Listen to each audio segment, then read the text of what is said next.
Chapter 1090, Kizaru. Luffy calls the five elders and introduces himself while simultaneously confirming that he and his crew are allies of Dr. Vegapunk, and if they care about York's safety, they should withdraw their fleet from the shore. Mars asks Luffy who is currently alive with him in the lab phase, but just as Luffy is about to tell him, Robin forces him to stop, telling him that they cannot give the enemy any information about their status. Luffy apologizes and asks if they will back down, but Usopp tells him to quit dreaming. Saturn says that they need to protect three things: York, Punk Records, and the power plant needed to produce the Mother Flame. Everything else is expendable.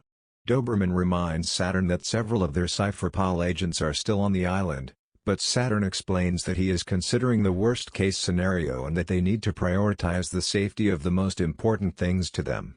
He does add, however, that Doberman should consider humans no different from insects. If their numbers shrink, they will replenish over time.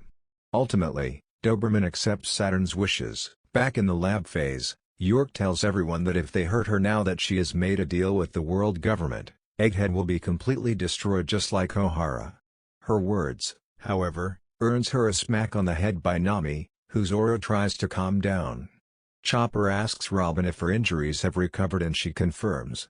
While that is going on, Kaku is seen resting from his own injuries, Luffy and Bonnie are eating, and Usopp is trying to get in contact with the underground basement.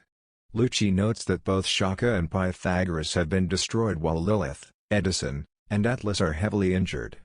Kaku asks him what he is doing and Lucci simply says he's talking to himself. Usopp succeeds in getting the communications operating, and he asks the now free Cypherpol agents if they are all right.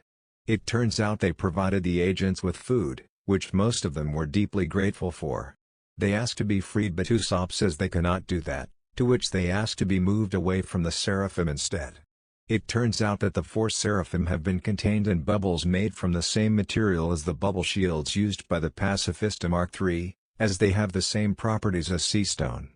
Snake tells the agents that neither of them were ordered to kill them, so they do not need to be scared of them. Much to their relief. Frankie then thanks Snake for freeing him, Lilith, and Usopp, while Dr. Vegapunk wonders why she did so since he never programmed her to act like that.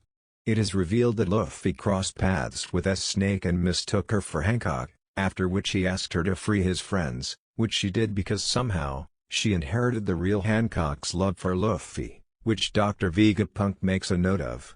Luffy thanks Snake once again, which she misinterprets as a confession of love, much like how the real Hancock would, while Atlas tells Dr. Vegapunk that she still cannot open the Frontier Dome, which means they are still trapped.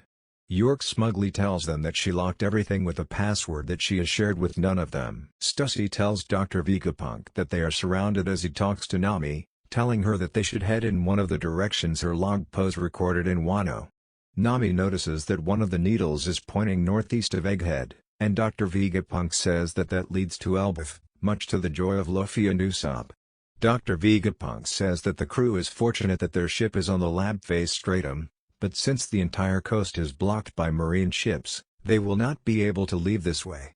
Instead he says they need to head northeast to the other side of the island, which does not have that many ships blocking it.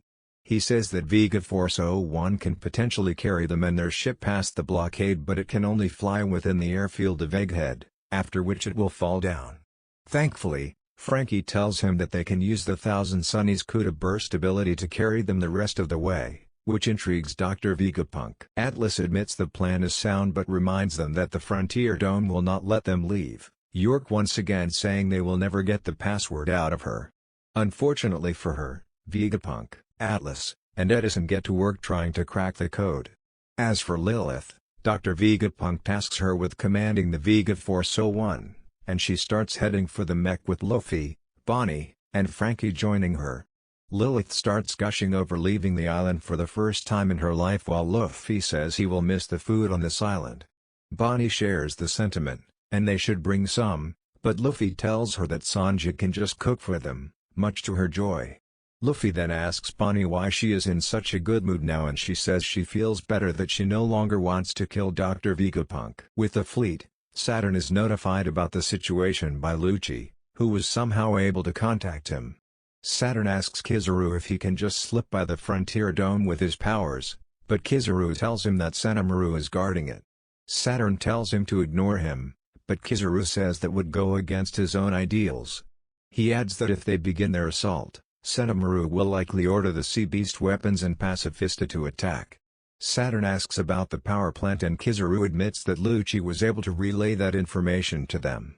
With that, the ships get into battle formation, with the Rakushiki users being put on standby as the assault will begin soon and the bombardment unit being told to aim for the Sea Beast weapons instead of the Pacifista. Luffy's group reaches the Thousand Sunny and Vega Force 01 just as Kizaru uses Yata no Kagami to reach the island. Senamaru intercepts him as Luffy senses Kizaru's strength and says that someone strong is coming. Thanks for watching. Please like, subscribe, and notified.